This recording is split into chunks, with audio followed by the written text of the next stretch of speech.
Hey friends, thanks for taking time to listen in on a conversation I had with F1 journalist Joe Saward. Joe's publications, the JSBM Newsletter, The Business of Motorsport, as well as his Green Notebook, are two publications I eagerly read each week. I was delighted when he agreed to an interview with me. Before we get to our conversation, though, I need to ask, can you help us out? If you haven't already, please take a moment to follow us and give us 5 stars on your favorite podcast app, as well as share this episode with other F1 fans. We know our growth is because of you, and the guys and I thank you. Hope you enjoy our conversation. I am super excited to have with me Joe Saward. Hello.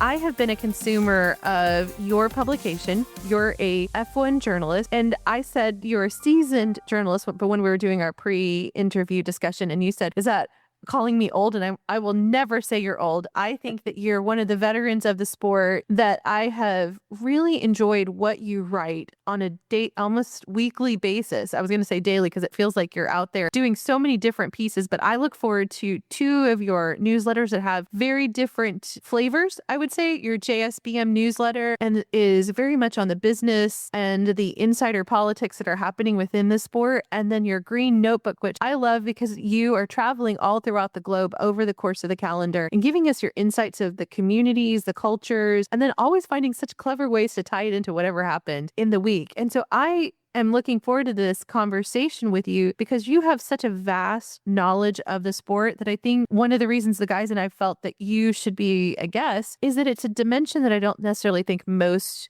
fans see or consider, but it's such a valuable aspect to developing our appreciation even deeper inside the world of Formula One. So thank you for the journalism that you do on a regular basis. I think to sort of follow up on that, the reason that everything happens in the sport, everything is down to politics and money. And I started out as a normal sort of journalist doing, tire changes and gear ratios and all this sort of stuff. And I realized over time, and it's a long time, that none of it actually really matters. The fact that George and Max are having a spat might be entertaining, but it doesn't really matter because it'll be gone by next week. What really matters is, where's the money moving? Who's screwing who? And, that kind of thing. And that when you have that kind of content, then you get into the sport. And a lot of my fans are the same as you. You just get into it massively because it becomes, it's a soap opera. And it sounds really boring, doesn't it, when you talk about the business and it's not. It's like a soap opera. And every week there's always something, no matter what you do. I mean, I try to have occasional weeks off, which is Christmas and the summer break, because literally Formula One people are like that. They only ever stop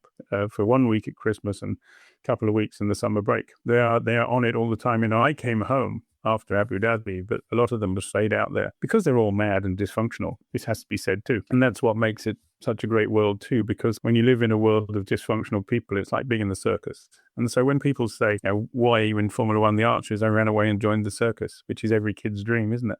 So I think that kind of sums up where I started this from. Now, as to the path that I took along the way, that's another story. But I never, ever wake up in the morning going, have I got to do another day at the office? It's always, I'm living the dream. So, and, I go around the paddock being happy all the time and telling people you're living the dream, and they sort of be as though you're completely mad. But then a lot of them actually accept it. Yeah, but it's true, you are, because you never have that thank God it's Friday approach, which I would hate to have. But, that's unfortunate not to have that. So, and I look upon what I do as being, it's like having a magic carpet, I suppose. And I invite fans to get on the magic carpet and come for a ride and see.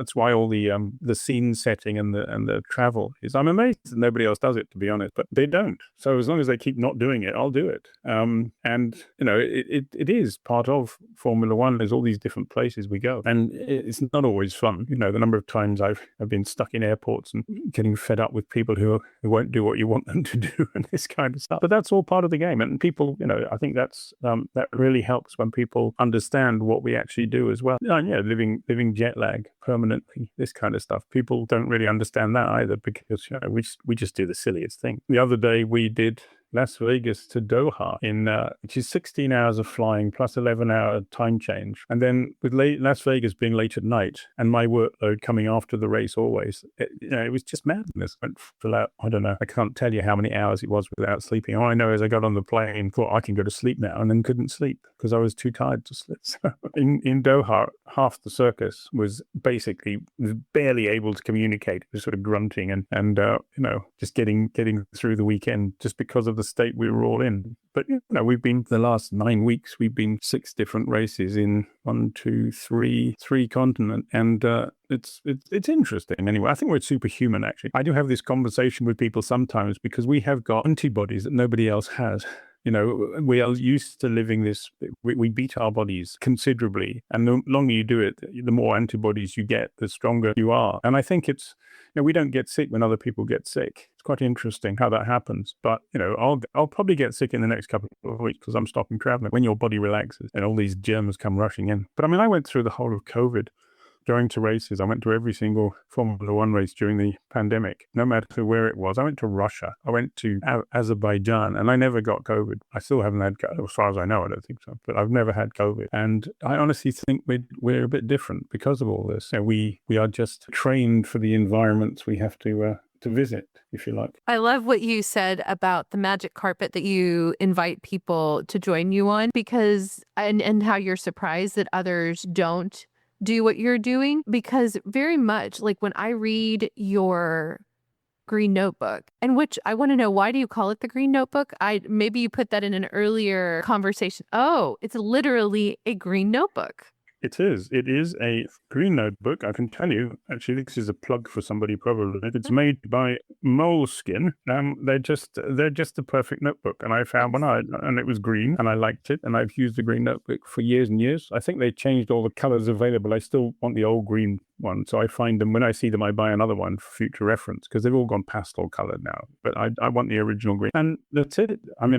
I've got a whole string of them sitting on the fence over here, on the shelf over here. And they fall apart at the end of a season. I had to glue this one back together again the other day in Doha because it broke in half. But they see a lot of action. And that's called the green notebook, because that's what it is. Because you're Moleskin. I'm a Moleskin fan as well. So you're a green Moleskin. That's how you came to the name of the pocket size one. The pocket size one that fits in the bag pocket, and you can sit on it. All this kind of stuff. Not the bigger ones, but when I leave it behind or I forget it sometimes. I did that once this year in Miami, and I had the Dolphins were very nice and gave me a really nice notebook. I said, "Have you got a notebook?" But it was the wrong size and it didn't fit in the pocket, and it was like, I don't feel the same. When you have the green notebook, that the size it is. I have you use the same pen. It's kind of security. It's a weird thing, but habit, I suppose, is the word. But that's why it's called green notebook. It's the tools of your trade. You're an expert who you know what works for you. And as you said, even the sheer pace of travel. So in my previous role, I was on the road 3 weeks out of the month for 7 years. I did that. So, and it was mostly domestic, but I also did international travel. So I understand in that sense, having certain things that create the creature comforts for the marathon that you're doing. And then when I listen to you talk about the superhuman nature of what you and the rest of the paddock are doing all year long, I can totally empathize in that sense. In the conversation the guys and I have had, that even trying to be putting out this podcast, we had to adjust, because trying to create a race review almost quick as that most people are wanting it was so difficult when we're trying to carry on with our day jobs, and we're doing this out of a passion that we have for the sport. And I said it increased my appreciation for all of you, both the drivers, teams, and all the only word I can think of is apparatus that is the Formula One, that you're having to just constantly just pivot and do. And I know that we talked about this offline, and I think you said it earlier, when you do have those moments of downtime, how quick that goes, and then you just have to recover and keep going. And I appreciate what you said about the antibodies and during COVID. It makes more sense now how all of you were able to continue doing. As a viewer, I was really surprised that it wasn't as any more disruptive than it was. And so for you to say that your body was already trained to fight that speaks a lot as to why it was you were able to continue doing what you were doing. Well, I'm not sure if it's medically true or not, but the fact is that's how it felt. We just don't. And when I do get sick, occasionally, I get sick far less than the other people around me who have. If we've all caught a bug, I always have less difficulty with it, and I don't know if that's related, whatever, but it hardens you to the life we lead, and it just makes you, it becomes a habit, I suppose. Like everything else, it's all about preparation as well. You have the right equipment. I have a little English thing for any kind of cold you can't buy anywhere else, or very difficult to buy. It works every time, and I've got friends of mine all around the world now. So if they get sick, I give them what we call a Lemsip. And there's one of my friends who's a Brazilian who actually swears by this little magic packet, that fixes everything. But that's just part of the traveling equipment that I have. And I discover new stuff. I discovered the Tiger Balm stuff in Singapore the other day when I had a backache, and it was just genius stuff. And I'm going, wow, how come I haven't found this before? And as time goes by, you just add another little thing to the kit you have. I've just done 2 triple headers with hand luggage. Wow. You have to use the laundry, I should add, Kaz, on the way. But you can do it. It's possible. Because you waste so much time in airports. I mean, the amount of time wasted waiting for luggage, if you add it up in a life, you're wasting weeks standing there looking at rotating conveyor belts. And so I just don't do that anymore. And I get more time to do the things that I like doing, which is writing about racing cars. Well, so on that note, I think it would be great to hear from you what a press conference is like. I love watching the pressers, both post-quali, right at the beginning of the weekend. What is that process like? As viewers, we only see things from the camera's perspective, but I wondered what you as a journalist see really in the full scale of the room. The people that are walking in, how are the drivers being managed? I'm a huge fan of Tom Clarkson and the way that he conducts the pressers. And so I just wondered if, once the cameras go off, are the teams trying to spin even what was said by the drivers? Are they coming up to you? So could you pull back the curtain a little bit on that? Well, I could, except you will notice if you read the transcripts that I never go to press conference, because when I first started out, my first editor said to me, never ask a question in a press conference because you give everybody the answer. Now, most of the time nowadays, people can't get to the people they want to talk to. So it's good they have press conferences, and I read the transcripts to see if anyone said anything interesting. And sometimes I think, well, it could have been, somebody could have asked this question or that question, but I don't do it. I use that time when everyone else, all the journalists are busy in a press conference. I'm out in the paddock talking to the other people because there are fewer journalists around. At the end of the day, I can get what they say in press conferences without being part of them. So I've been to them in the past, and it's just, it's a room full of people, and the drivers are ushered in by their ever protective PR people, and then they're ushered out. So, and then everybody starts writing, then it all goes on social media, and it all becomes an issue, all this sort of stuff. But no, I don't do any press. I don't do the team press conferences. I just go and talk to the people I want to talk to. And I'm very fortunate because I've been around a long time, and I don't need to talk to drivers a lot. Some people want to be seen to be talking to drivers. I talk to drivers if I bump into them and if I know them particularly well or whatever, but I don't need them for the work that I do. Well, one of the things I do, I don't know if this is like giving away secrets, but I always watch the junior formulae to see who's really good. And the really good ones, I already know by the time they get to Formula One, because there is nothing better if you are the first Formula One journalist to go and talk to a young guy. They're impressed and they remember who you are. Whereas if you're just one of 200 people when they arrive in Formula One, you're just one of 200 people. But over there is that guy. He was the bloke who came to talk to me first. He was the one who spotted me, if you like. And that's really useful. And, I interviewed Lewis Hamilton when he was in GP2, which is the old form, the old form of Formula 2. I've known Kimi Antonelli for quite a long time already now. And there are young, very good young guys who I interviewed years ago, because I have been around a long time. David Coulthard, when he was in Formula Ford, and things like that. Because you see the good ones, and you know who's going to be. You can't know for sure who's going to be good, but you can recognize the ones who've got all the elements. You think, he's going to be good. And I just tend to spend a bit of time on them, and they're coming up. And then if you need them in Formula One when they get there, you don't do all the press conferences, but you can still go up to them. Just Max. I've known Max since he was 9. It's not because I spotted his talent at 9, although I had a vague suspicion he would be very talented because I knew his father. And so it was his dad who introduced us, because I met his father before he was in Formula One, because I recognized that he was a talented guy there. So it sort of goes round and round a little bit. And so the first thing I asked Max when he was 9 years old do you take after your mum, who was another racing driver too, by the way, or your dad? And he said, I take after my mum. And I said, good kid, because his dad could be a bit fiery sometimes. But he had the elements that his mother, which made her a good racing driver too. And so he is, it's like they used to mix up East German athletes in Petri dishes, I think, in the old days. That's kind of Max. And I'm looking forward to the next generation, if I live that long, because Max is about to have a baby with Nelson Piquet's daughter, there's a lot of genetics going on there too. So who knows what the next one will bring?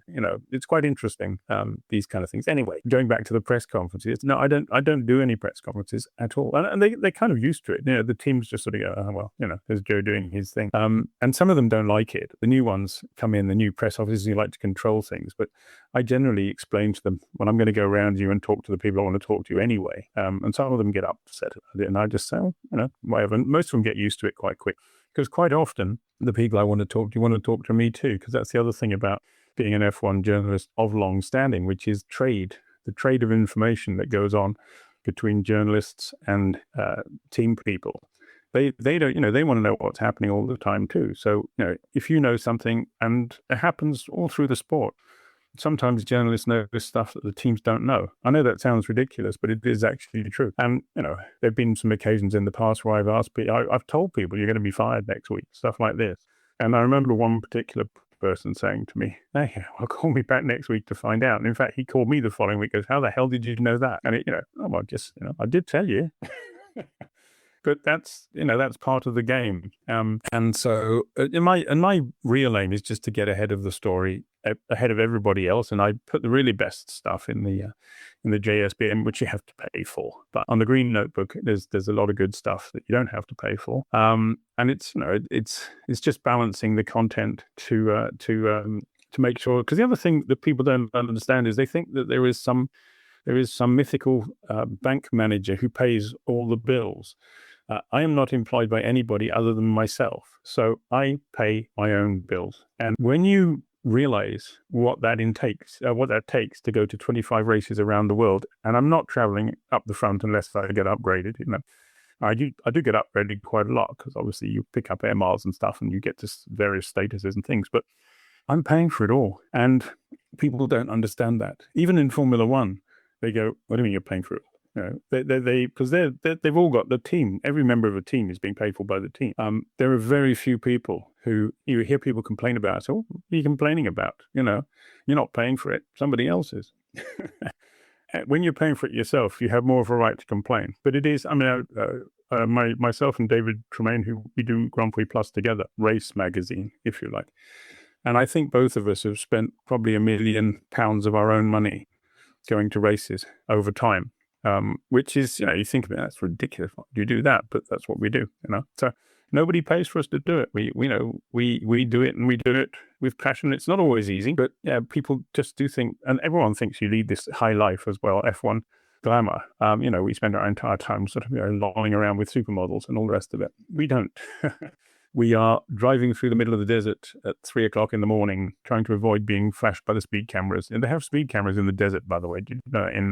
In Abu Dhabi, I actually got flashed by one the other day, which really annoys me. Oh wow! It happens, because they don't want people driving too fast through the middle of their desert. But it's literally, seriously, you can't see any ground light anywhere, and you get flashed by something. It's kind of bonkers, isn't it? But this is one of the things in life. We go to places at weird times, and we just make our way around, and we go to all these places, and we listen to people who haven't been there telling us what it's like to go there, and passing judgment on places as well. And that always irritates me, to say that we shouldn't be going there because of this, that, and the other. I mean, how self-righteous can people be to pass judgment on everybody else apart from themselves?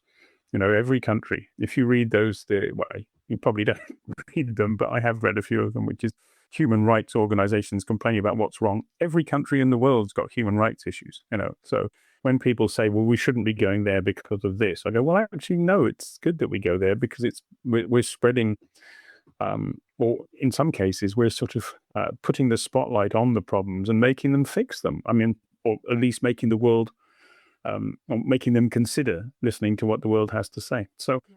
I think we're a sport, and we should always remember we're a sport, and we shouldn't get above ourselves either. We're not here to change the world. We're not here to fix things. We're here to amuse people. We're here to take them on that magic carpet I was talking about and get them out of the drudgery of real life. And in a way, it is. That's why I often say soap opera, because some people sit at home and watch soap opera all the time, and that takes over their lives sometimes in a way. When they talk about it in the office, they're talking about the soap opera. Well, Formula One is a soap opera. In fact, actually, at the moment, it's quite fun. There is actually in development the idea of having a Formula One soap opera. After the Brad Pitt film is done. What's the next step? We've still got Drive to Survive, but there are people, as we speak, working on a Formula One soap opera kind of streaming series idea. So you will have a fictional version of Formula One, and that will keep people amused in the quieter times of year, I suppose. I'm really dumbfounded right now. That's such an interesting proposition. I mean, I guess it wouldn't just be the on track. It would be all the other stuff that we're talking about that's happening. It could be the families, the personalities, the people, all of it. You have so many directions that you could go. And I guess it also in many ways protects the quote brand of both Formula One and the teams without airing out the dirty laundry. You can create fictional versions of it, which gives what people are wanting more and more of the insights into that world. It's basically Drive to Survive, which is fundamentally fly on the wall. You can then have any storyline you like. And of course, the interesting stuff about Formula One, the reason that Formula One is popular now in the USA is because it was the first real sport to take people behind the scenes. Now everyone's trying to do it. Everyone's got their fly on the wall documentary series, but Formula One is a little bit more extreme, perhaps, as well, because of the sums of money involved, because of the way people are, because of the pressures and all the rest of it. So, but you have these characters like Gunther Steiner and other people who, and they also come and go. So the series is changing all the time. But with a fictional thing, you can take the ideas and some of the things that happen, some of the things that don't even come out in the public domain, and you can use all that and make an interesting. You can do Who's Sleeping with Who as well, because that's something that you don't really get elsewhere. Because there is an element, whether we like it or not, or whether they like it or not, this happens. Some of the drivers over time, there've been some rivalries and unpleasantness between them for a very simple reason, the old-fashioned human reasons, like they've both been after the same girl, for example.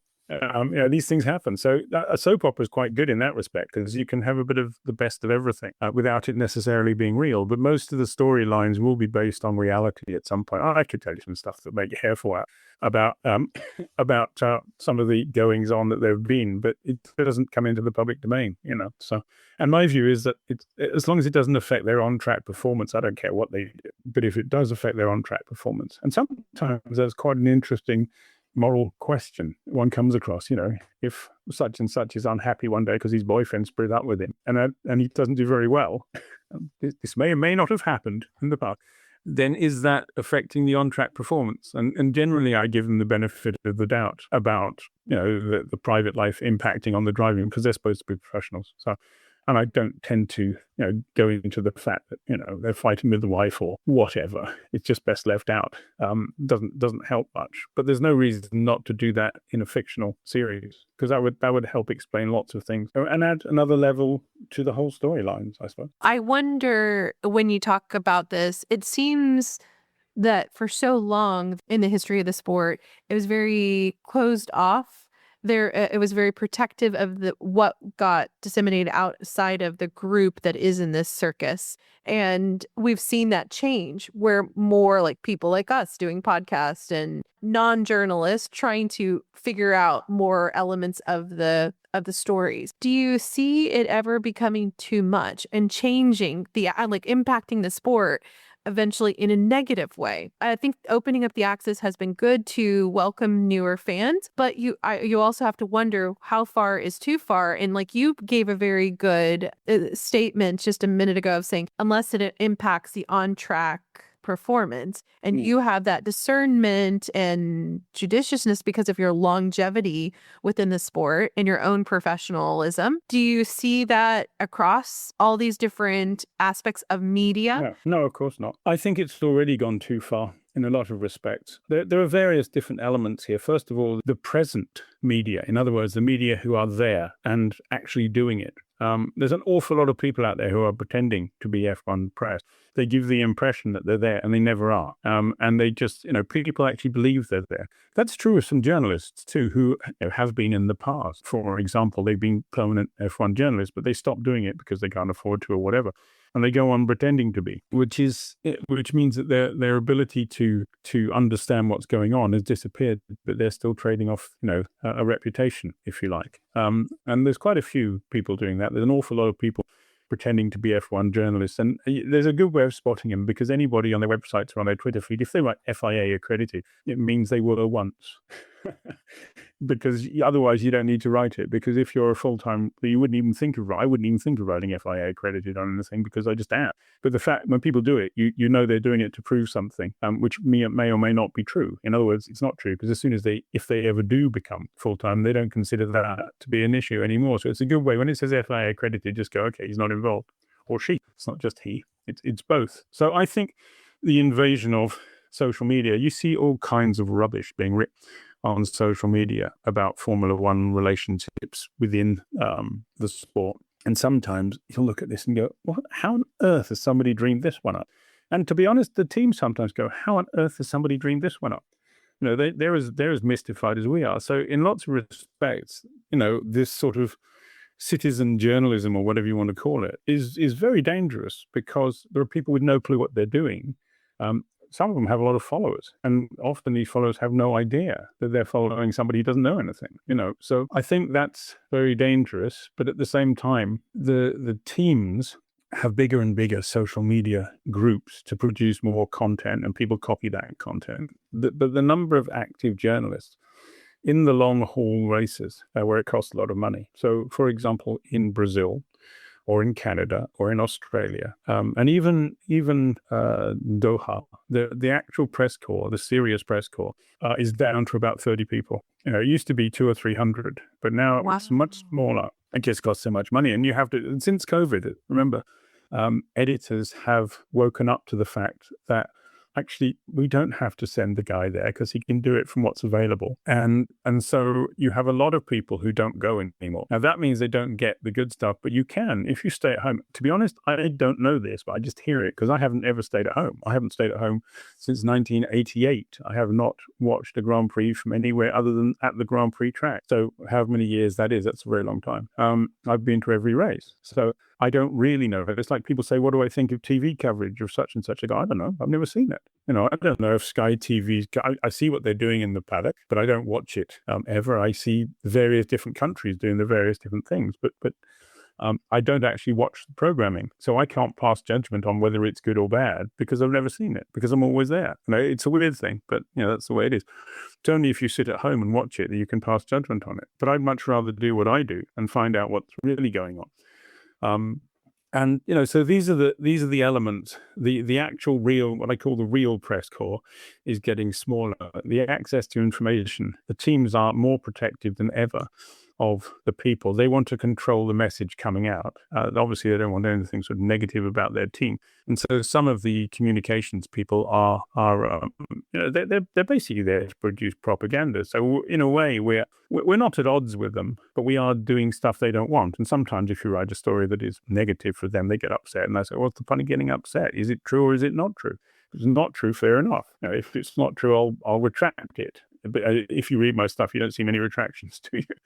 In fact, I don't even remember the last time I retracted anything. But it is that the actual real coverage of the sport is in danger, because when people like me and 25 others like me are not there anymore, it will just be propaganda and what appears on TV, because a lot of people are writing stories based on what's on TV, in addition to all the team stuff that comes out. But the real stories, the real what's going on behind the scenes, is getting more and more difficult to get, and therefore there's less and less of it about. And as older, the older generation tend to be the ones who've been around longest and have the best connections.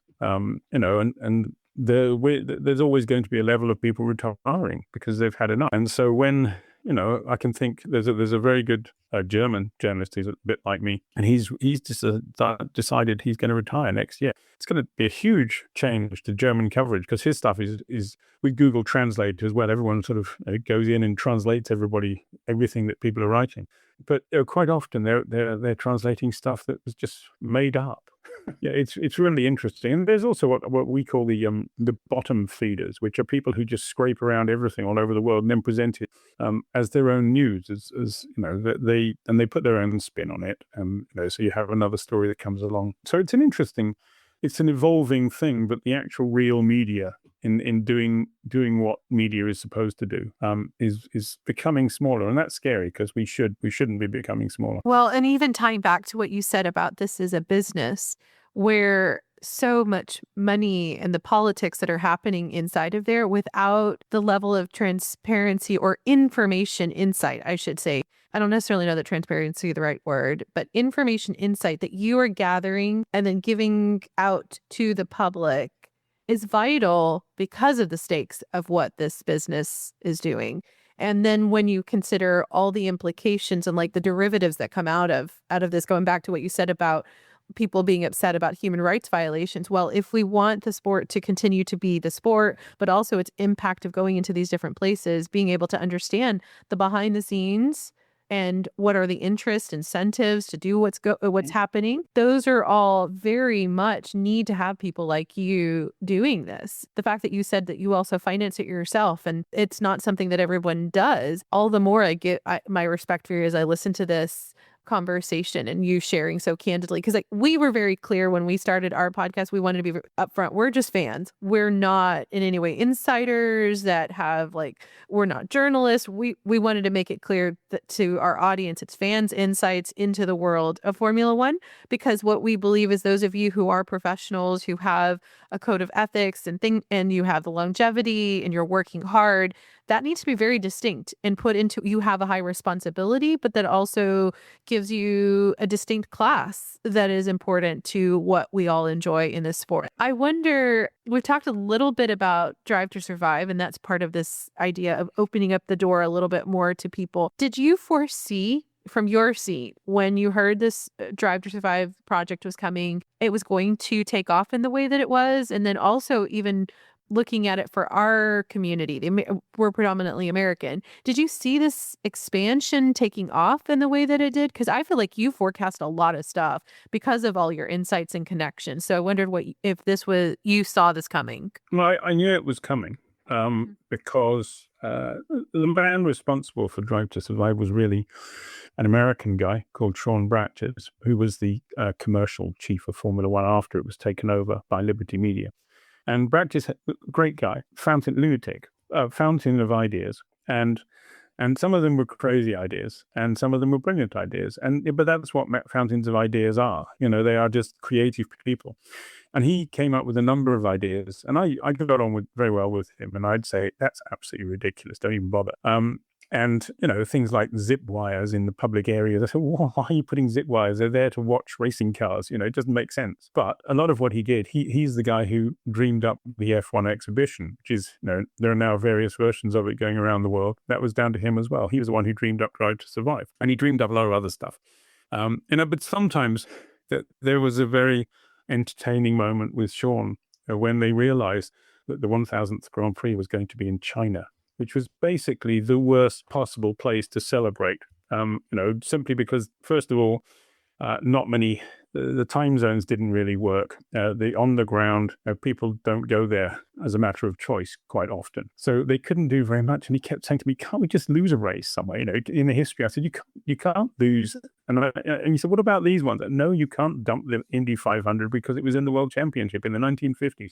And he was desperate to get it out of China. In the end, I said, look, Sean, unless you change the calendar now, you can't get it out of China. So you're stuck. And it was sad in a way because, the 1000th Grand Prix in somewhere where you could get more people to go and get more cars in there, all kinds of things they could have done. It could have been so much bigger than it was. But it's just, they recognized too late that oh my God, we put it in China. But you can't rewrite history to suit what you want, which is, it was funny that. And I miss Sean, I have to admit, because he was just so clever and so just thinking out of the box, I think, is the best way of describing it. And when Drive to Survive came along, as I said, okay, well, yeah, do fly on the wall, that makes sense.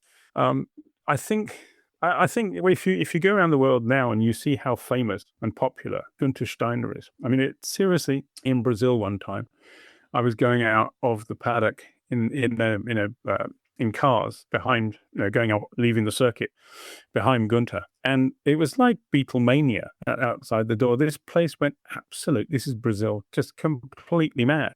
And Günther cannot do anything nowadays anywhere near, even at home. Wherever he goes, he is a celebrity, and sometimes it's very. I mean, the drivers are the same to some extent, but it's never happened to other people before. And the irony is, of course, that Günther's famous for swearing a lot, and now we have an FIA president who's trying to stop people swearing. And if you try to explain to the FIA president that the popularity of the sport, the new popularity of the sport, is not down to him, it's down to the fact that Günther Steiner swore a lot because he was passionate and got people interested. So there is a value in swearing, and it comes in billions and billions of dollars worth of growth that the sport has had. So I think you just let them get on and be their characters. Don't try and impose on them and tell them you can't swear. It's just silly. Our job is not to go around the world making sure that people talk proper. Our job is to go around the world selling the passion of Formula One. And if the passion results in people swearing, you see it every weekend, the TV has to bleep out the driver who said this or that, but it's all the time. And that's what normal people are like. And when you try to make it fake or not real, that is not helpful.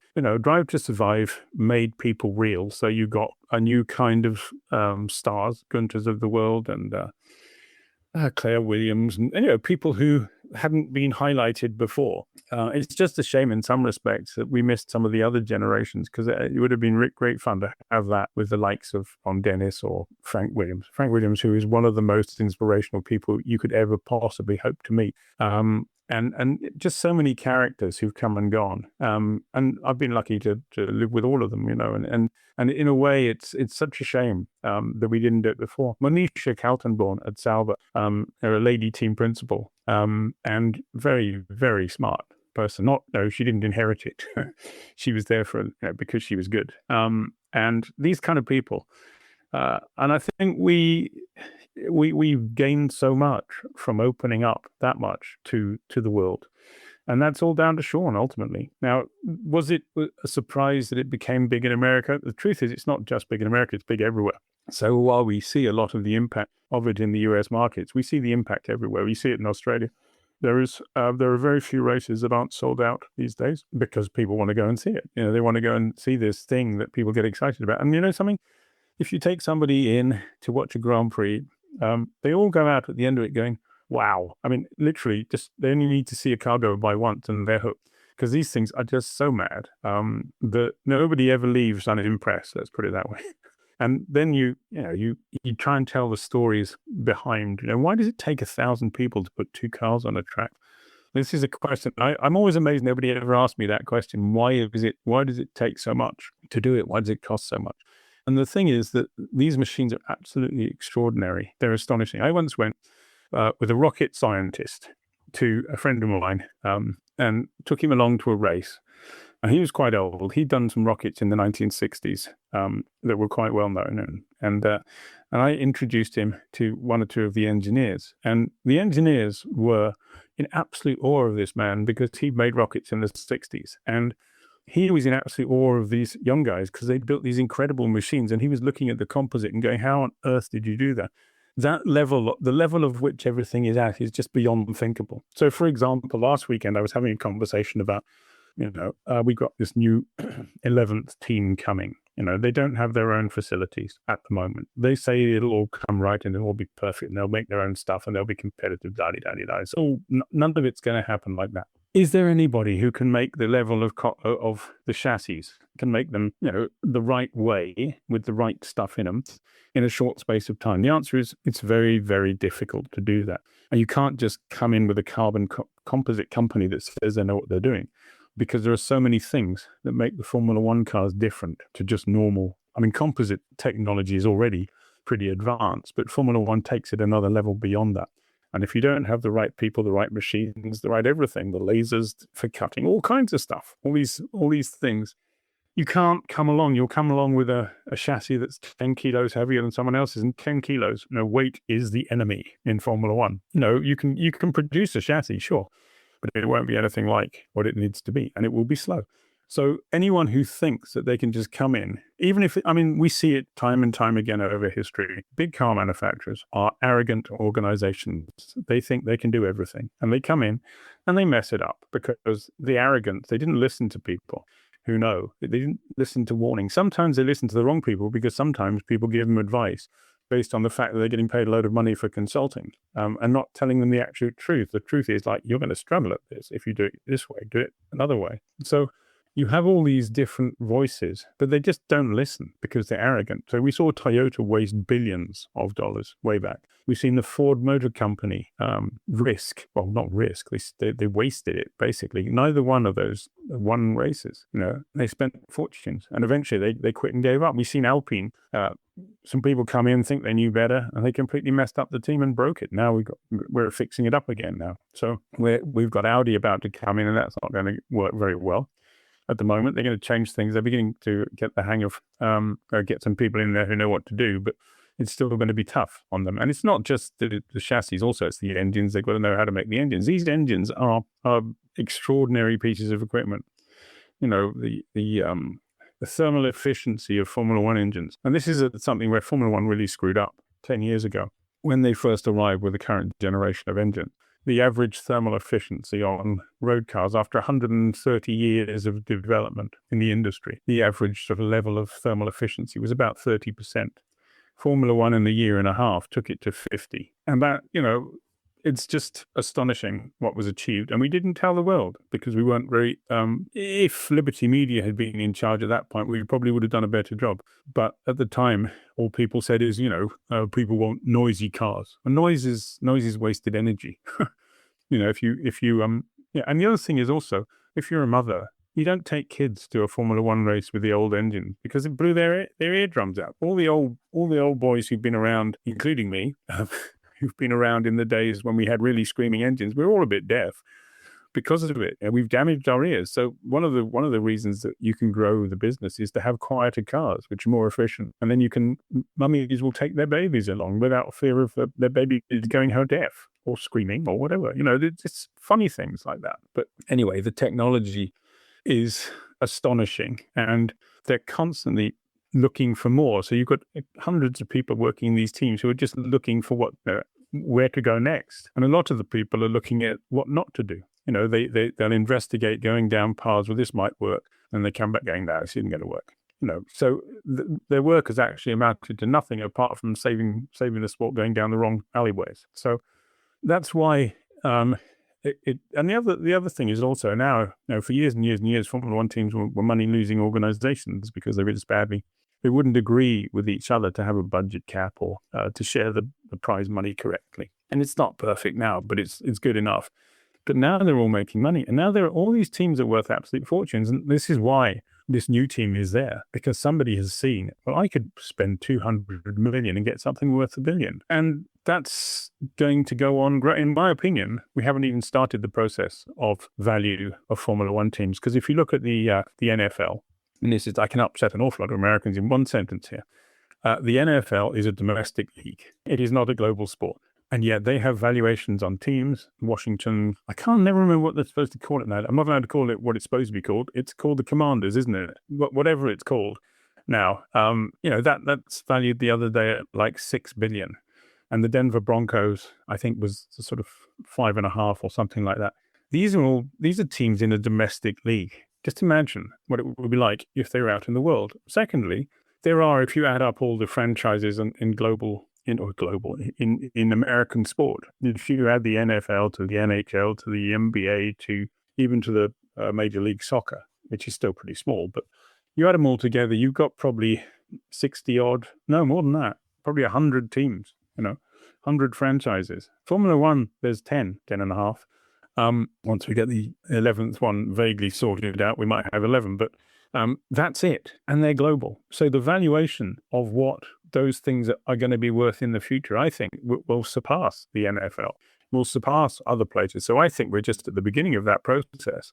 And that's where Liberty Chase Carey was utterly brilliant in getting the teams to accept that they should stop spending silly money just to be competitive with each other in order to make money. And so he gave them an incentive of more prize money. And they didn't believe. It's really funny. One of the things that Chase did, which was genius from Liberty's point of view, was he basically said, we'll take this share of the money, but over $2 billion, we'll take it all. And the teams didn't believe it ever get to $2 billion. So they all accepted it, bar one. One team didn't accept it. That was Ferrari, who sort of went along and said, well, actually, we don't think that's a good idea because we think we'd like to have a share over $2 billion. And so they negotiated a side deal. And they're the only team that gets a share over revenues above $2 billion because Liberty got there so quickly. Everyone else was going, we really blew that, didn't we? And now we're at $3.5 billion or something. And Liberty's keeping all that money on the top of two. Now they're all saying, well, we should have more, which is perhaps so, but their own fault for negotiating that deal that they did. So, Liberty's done so much and the value is being pumped in. And now people are literally fighting over percentages of teams being available. And if you have, for example, if you own 0.5% of Formula One group, 0.5% of Formula One's about, to be honest, my maths may be wrong here, but it's like 50 million. Some people who worked there for a long time were given percentages of shares, and they're all multi-billionaires, not multi-millionaires now because of that. And so the amount of money that's arrived in the sport, and yet the sport is still quite pure fundamentally.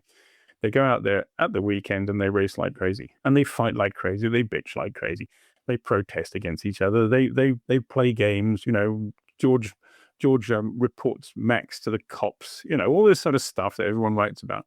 But it's all down to winning, and it's massively, massively important from a financial basis. Checo Perez has cost his team a lot of money in because Max won the championship, the drivers' championship, and Red Bull didn't win the constructors. The reason they didn't win the constructors is that Perez wasn't good enough. That is almost impossible to dispute. I mean, he will say he didn't have the same car. He's got a million excuses, but the fact is he did not deliver the necessary results at all. Now, that's okay. That's the team kept him on. They didn't fire him. They kept him on because they'd have to pay him off because of his contract, all this sort of stuff. But they lost in terms of prize money probably as much as a lot of sponsorship follows Perez around as well. Carlos Slim, the Mexican telecommunications mogul. If you look on the Red Bull, there's a whole bunch of deals there that are related just to Perez. The amount of money that the team lost was probably more than the amount of money that followed Perez there in the first place. But worse than that, what really hurt the team is the fact that a lot of people in Formula One who work in Formula One, they live off the bonuses at the end of the year. And so the Red Bull team bonus is like 40% down because they dropped from first to third in the Constructors' Championship, which means that Sergio Perez is not a popular boy in Milton Keynes, among the working classes of Milton Keynes, because, the kids' school fees or the extension or the new car have all disappeared because he didn't deliver. So there's a human element to it as well. These guys are supposed to be the best of the best. That's what we like to think. So if they don't deliver, it's very rare they don't survive. It's rare they survive if they don't deliver. Now, and when there's finances and money involved, but at the end of the day, Perez will not be there for very much longer because he's not delivered enough, and that's just the way it is. Even the ones who are nearly there, Red Bull regularly throw their second drivers out because they weren't good enough. And that's tough. That's brutal, but that's the way it is. It's the best of the best. And that's part of the fascination for it. It's like that speech in Top Gun, Tom Cruise saying, not Tom Cruise, it was actually somebody else sort of saying, these are the best of the best. Well, that's what they're supposed to be. Lance Stroll isn't the best of the best because his dad owns the racing team, but he's the exception rather than the rule. There's very few of them there. In fact, in terms of there just because of money, very interesting argument. Not just money, there's also an element of partnerships too, because Yuki Tsunoda's at Red Bull a little bit because of Honda. And that's why when people talk about the Red Bull driver next year, you never hear Yuki's name being mentioned. Perhaps it should do because he's very fast, but it's because he's a Honda driver and they stopped working with Honda in 26. So there's not a lot of point in putting him up. So there are other elements to it, but fundamentally, the drivers are the best of the best, and they try and find the teams try and get a good pairing. And sometimes, they rely too much on the older. Experience is useful, obviously. But as we've seen recently, some new kids come in and they're quick. And, because there's so much simulation these days as well. And sometimes there's all kinds of things that happen, cost cutting. People say, well, if we stop having tests, it'll be cheaper. Well, it's not cheaper if you stop having tests, because everybody builds simulators, and simulators cost a fortune. And some of these simulators are amazing. They can do almost everything. But it's not cheaper than just sending a car and driving around the track for the weekend. So quite often, the results of decisions made don't work out logically. They don't work out how you think they are until you think them through to the end. And that goes with regulations. It goes with all kinds of things. It's endlessly fascinating. This is what every week I'm able to fill up the JSBM Newsletter because of this, that, and the other, all these things happening. And, if you know that kind of background, it does add to the interest. And also it adds to the sort of understanding of why things are happening, which don't necessarily appear obvious when you're just watching race to race. Yeah, I agree with you. And, or as we said, with the social media, some of this nonsense that is manufactured or conspiracy theories, you just sit there and you go, wait a minute, how did you, especially when I correlate what I read in your publications and then start to look at what people are saying, and your track record, because of the journalism that you do, has proven itself right so many times. It's given me a greater level of confidence to not pay attention to a lot of the nonsense that I see out there. I'll give you that plug to any of our audience. It's well worth the investment of supporting Joe's work in the JSBM. And then also the green notebook, I just think is such color. You balance out this appreciation for the communities and culture that you're experiencing with your own personal takes. I feel like we get to go along your journey with you in such a wonderful way. And so I really hope that people will take time to subscribe to both, and even Grand Prix Plus. I think that would also be great. I want to ask this question because I feel like after all that you just said, your insights to something that we tend to discuss quite a bit amongst ourselves, we've also discussed with some of our guests, and it segues a little bit from what you said about drivers being able to stay on the grid or rookies coming in. What's your take, and you're not going to offend any of us, what's your take as to why we don't have more Americans on the grid? And even we can go to the case study of Logan's tenure, the most recent American. What's your perspective sitting from your perch? And that's a very interesting question. And I think that it's difficult for people to comprehend. Again, I was talking about the level at which the competition is at. And that goes through not just all the machinery, the machines for producing the machines.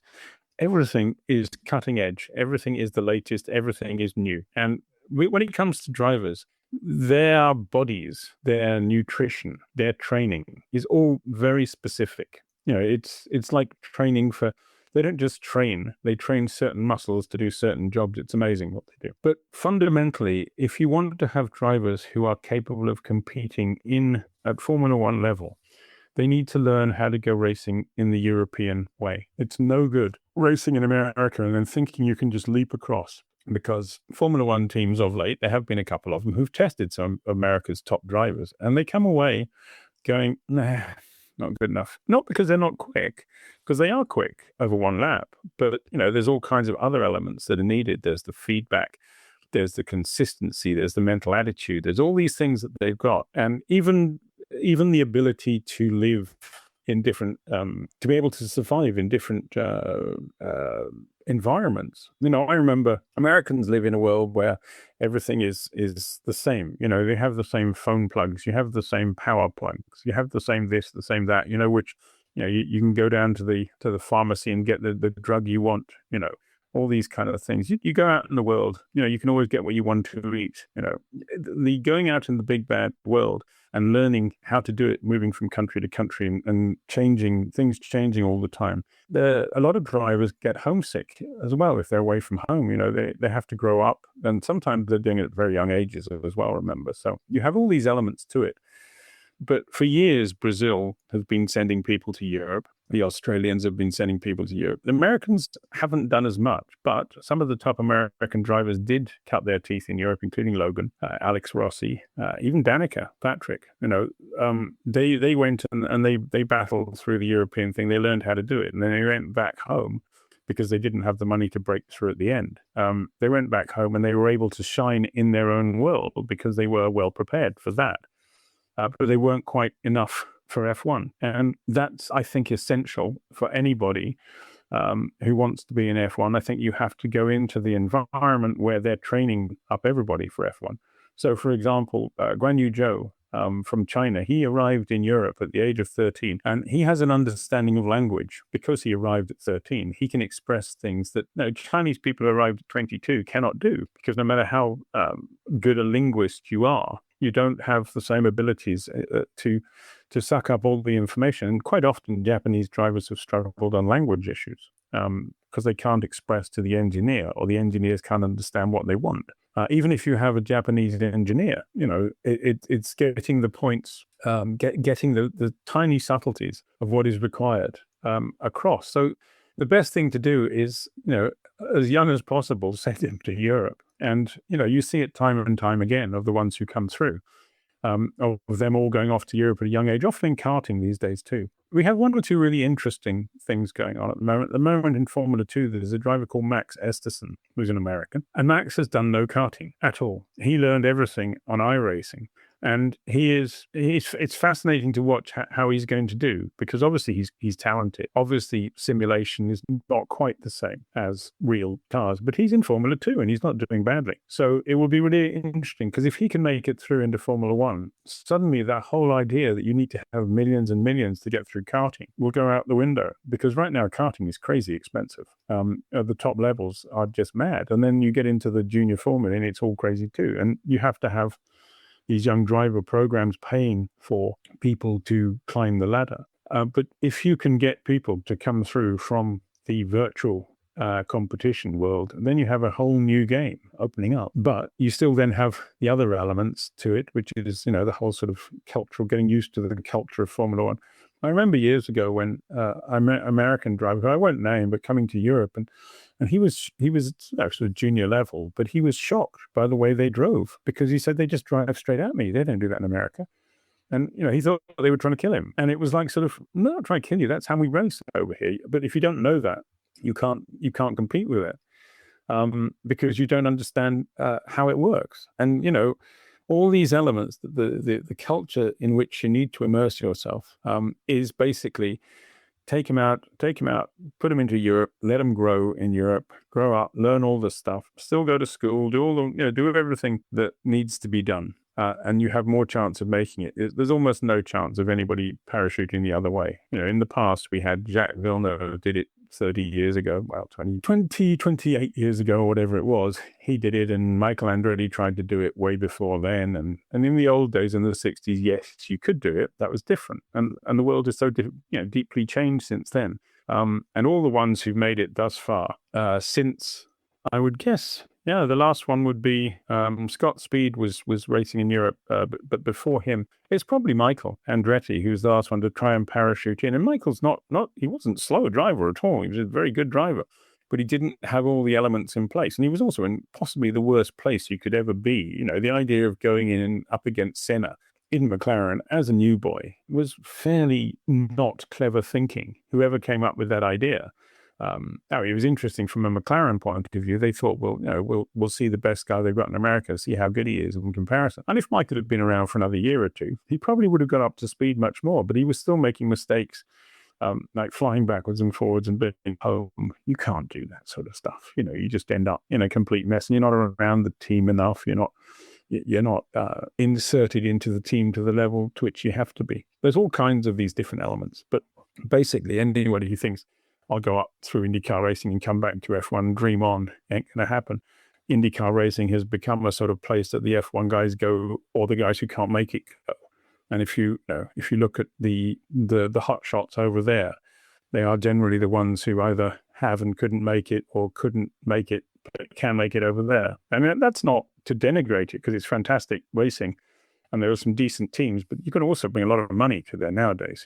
At the moment, I think the last IndyCar drive that went a couple of weeks ago was $9 million, what somebody's paying to get it. So, that's just crazy money. And the Grosjeans of the world, the Pietro Fittipaldis, the Conor Daly's, they can't find money like that. So you're not getting the best drivers either, so it doesn't help. But I think that's if you're a young kid in America, and from literally, Williams signed in America not long ago. He was 10, because they were sufficiently impressed by what he's done so far to put him into the scheme and to be able to invest in him for the future. Now, everybody's looking for an American driver. Everyone's looking for a Chinese driver. Everyone's looking for an African. Wouldn't that be great? But you've got to find them. Statistically, they have to be out there. If you work on the principle that there is a tiny percentage of people in the world who would be potentially F1 drivers with all the necessary skills required, then obviously you'd have to say that the most likely places they would come from would be China and India,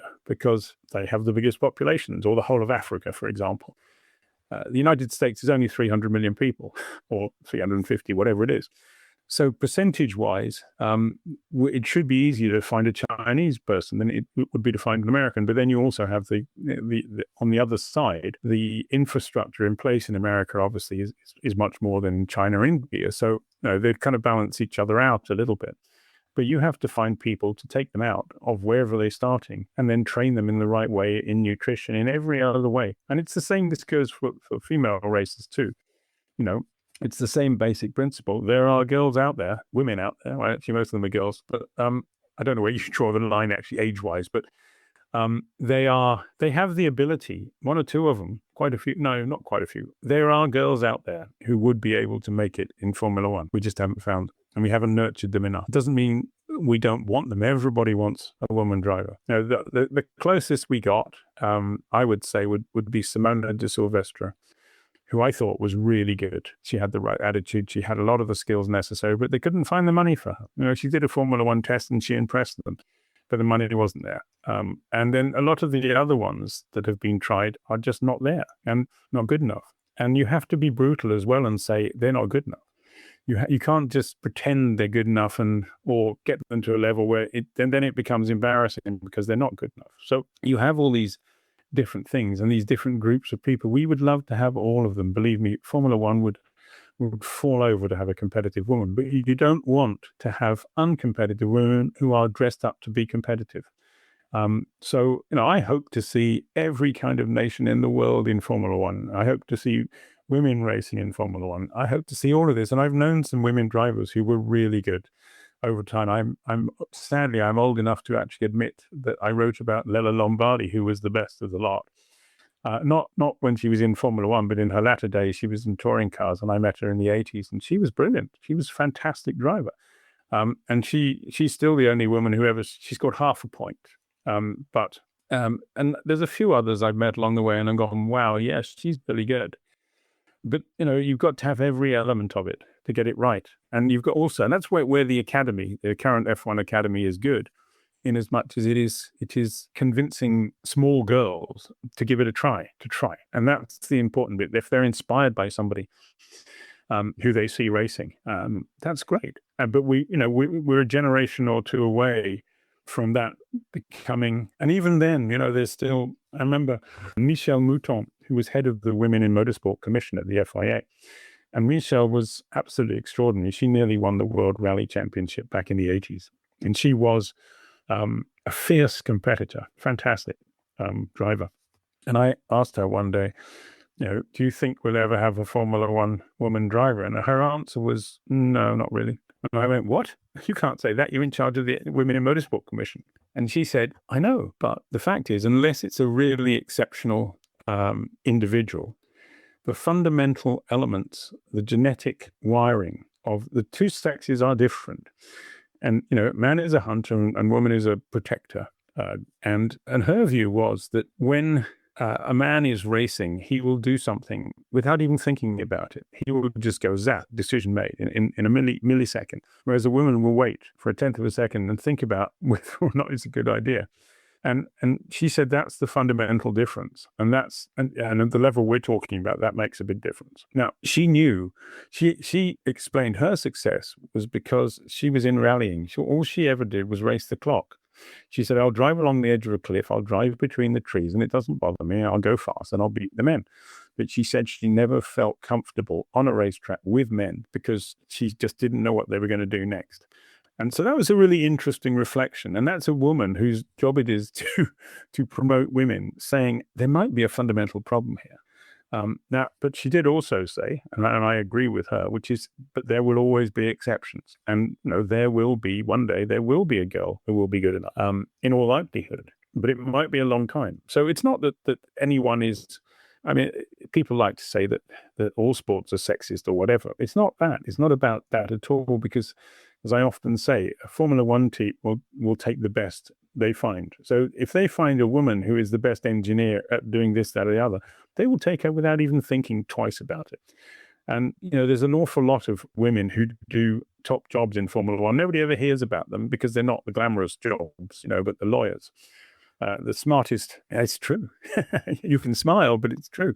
The smartest women in Formula One, or the smartest lawyers in Formula One for many, many years have been women. And there's also a reason for that too, which is there's a different kind of competitiveness. And sometimes women will fix problems much more than men will, because they don't get into the ego issues that men get into.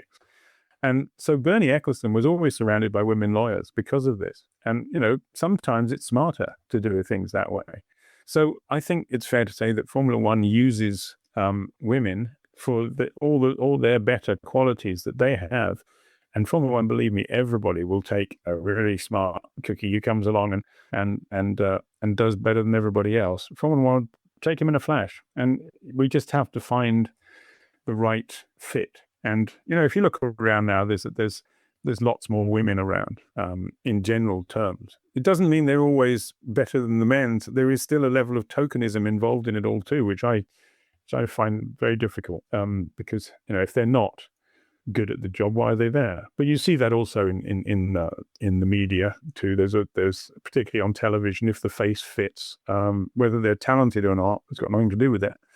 It's just the face fits and they can get by, which I think is, fundamentally not a good concept. But that's the way of the world these days. We're in the business of ticking boxes as well as doing the best we can. So, you kind of have to pretend that it's all right. But it isn't all right, because sometimes talented people are not getting the jobs they should have because they're being given to other people. So, it swings and roundabouts, but at the end of the day, there is just there's no level of, perhaps, on the level of shop floor level, that there might be elements of sexism still left. Not so much, because it's stamped on very hard nowadays, but this sort of, well, she'll never make it because she's a girl attitude really doesn't exist in the traveling sport. And and a lot of the value that women can bring is recognized as such. And I would love to see more Formula One team principals being women, because they are, team principals have to be pretty smart. Not all of them are. They have to be pretty smart people. But I think the smartest team principal for quite a long time was Manisha, in terms of intellectual ability. She was very smart, but they're all smart. Nobody, or not all, they're nearly all smart. And the ones who aren't smart in an intellectual way are smart in a sort of streetwise way. So you don't get to do those jobs unless you're pretty smart. But that really is that what makes the difference? Yeah, maybe.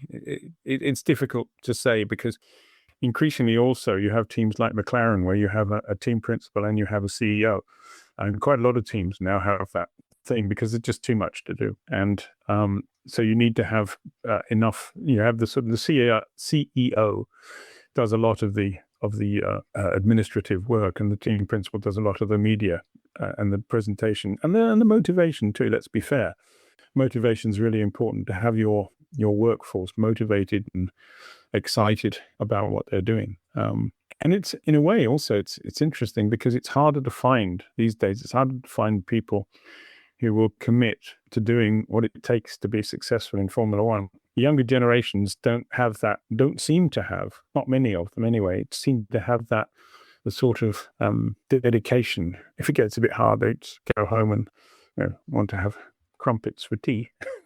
Whereas in the old days, people would just go there and sort of sit in a bath of oil for 48 hours without ever sleeping and just get it done.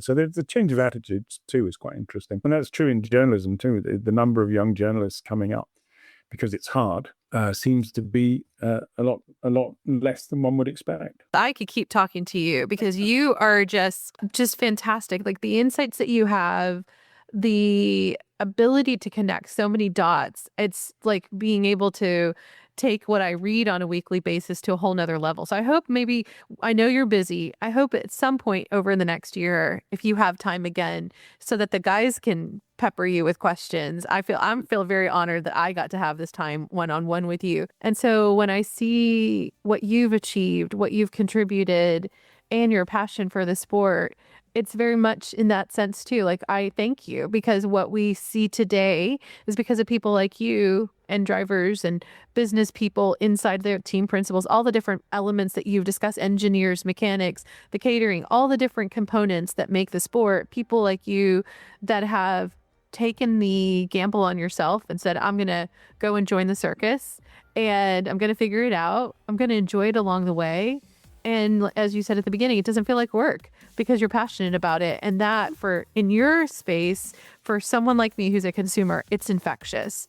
And it enables us to appreciate the sport at a level that I just really, it resonates so deeply and has inspired me only to want to get to know and do more for the sport. So I thank you for that. I thank you, Joe, for your contribution and the legacy that you're leaving for so many of us that still has many more years to continue. And I hope so. And I just also can't tell you thank you enough for such a use of your time. I know that, especially coming off of all the races, the end of the season, you just flew in and you gave me such time to unpack so many different things. Thank you for your graciousness and generosity. I'm called gracious, but thank you very much. I mean it. I totally mean it. I look forward to our next conversation. Okay, friends, what did you think of our conversation? Drop me a line via email, Sabrina@2guysaGirlandF1.com. Can you help us out? If you haven't already, please take a moment to follow us and give us 5 stars on your favorite podcast app, as well as share this episode with other F1 fans. We know our growth is because of you, and the guys and I thank you. And with that, let me say, we'll keep talking and you can keep listening in, because we're just 2 guys, a girl, and F1. For John, Dick, and me, Sabrina, thanks for listening.